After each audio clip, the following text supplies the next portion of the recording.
Okay guys, so we have Premiere Pro open, and as you can see I'm creating a sequence right here, but we need to color grade it.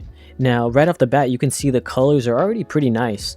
Reason being is you want to make sure that you are setting yourself up for success before you get into post. So I highly recommend auto white balance beforehand. Make sure your ISO, your aperture, and your shutter are all set to where it's going to give you that really nice color. It's going to make things a lot easier in post.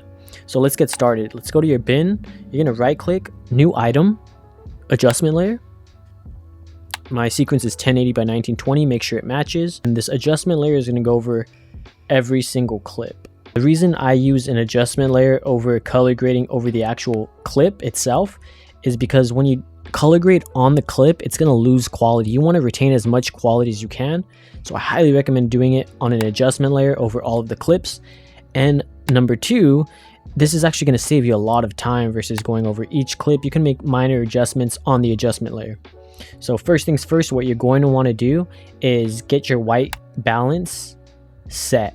So let's find a nice clip where there's a nice white in there. I see one right here. Go down, and that's a nice white right there. So let's get our little dropper, hit that, and it's already looking nice. I'm gonna make minor adjustments.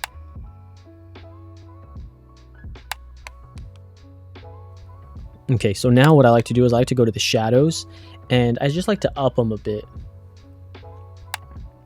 You can already see it's looking a lot nicer, a lot brighter.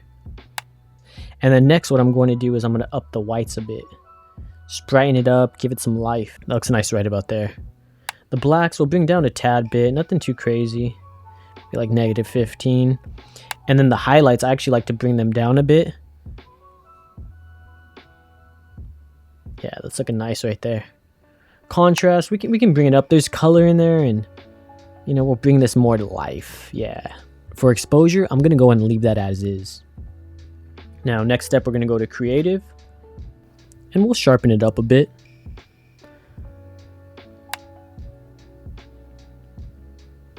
Give it some vibrance right there.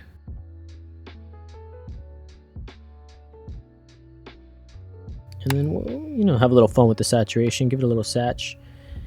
Lastly, what we're going to do is go to, we got curves right here. I'm not going to mess with any of these. The hues, the colors are looking real nice. So denoise, we'll give it some denoise. And then vignette, just give it lowered a tad bit just to give the edges, you know, emphasize it a little bit more, bring out a little bit of the lights in the back. And already you see a huge difference. Let's go before and after. And it's subtle. Like I said, less is more when it comes to color grading. You don't really want it to look like you did a lot to it, because if it starts looking like that, it looks a little, to me in my personal opinion, a little amateur. So for me, less is more. And then we'll start going, yeah, everything's looking just nice. Now with adjustment layers, they're so sweet because you'll find hacks and secrets that are just going to speed you guys up. Make sure to leave a like, comment below if this is valuable to you guys. Okay, so now what you're seeing right here though is there's this line. I don't like that. I want to get rid of that. So what I'm going to do, I'm going to hit my timeline, zoom in, C for cut, and just over this piece right here, let's go ahead and go back to the basic corrections. I want to get rid of this line. So let's see if I can do that. Let's lower the blacks a bit. Give it some shadow. There it is. It's already going away.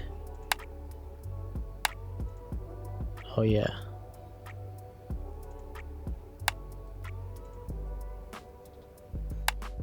So dropping the shadows is really doing it. There we go. That's looking a lot nicer. Yep. And you can already see a huge difference. Let's do a before and an after. You see that? That's a huge, huge difference. And just with that, that's looking clean. So let's press play. Oh yeah, that's looking sweet.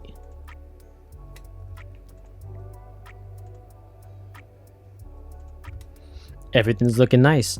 And yeah, guys, that's pretty much it. What I highly recommend when it comes to color grading, you really want to just set yourself up for success when you're in the field. Make sure you set your auto white balance at where it needs to be. Make sure your ISO, your aperture, and your shutter is exactly at the best quality that it can be. So when it's time to go into post, everything is just seamless and it's in flow state. I hope this helped you guys out a lot. Make sure to like, comment, and subscribe. I'll get back to those comments as soon as I can. Take care, guys.